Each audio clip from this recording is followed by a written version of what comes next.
Hi guys, మా ఇంట్లో పీత వచ్చింది. చూసారా, మా ఇంటికి పీత వచ్చేసింది. ఈయన 2 రోజుల నుంచి పీతలు తినాలి మోహిని, పీతలు తినాలి అంటున్నారు. మార్కెట్కి వెళ్ళి కొనుక్కోవడం ఎందుకు, మీ ఇంటికే నేను వస్తున్నానని వచ్చేసింది అనమాట పీత. ఏమండి చంటి గారు, పీత వండేనా వద్దా? ఓహో, ఈయనకి మార్కెట్కి వెళ్ళి పైసలు పెట్టి కొనుక్కుంటేనే తింటారంట. వద్దమ్మా పీత, వెళ్ళిపో.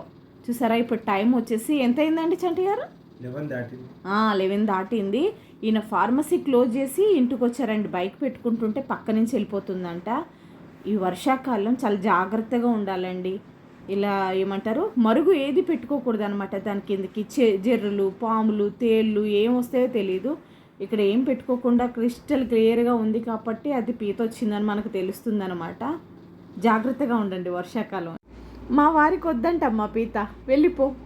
మా ఫ్రెండ్స్ అందరికీ కూడా గుడ్ నైట్ చెప్పేసి. Good night.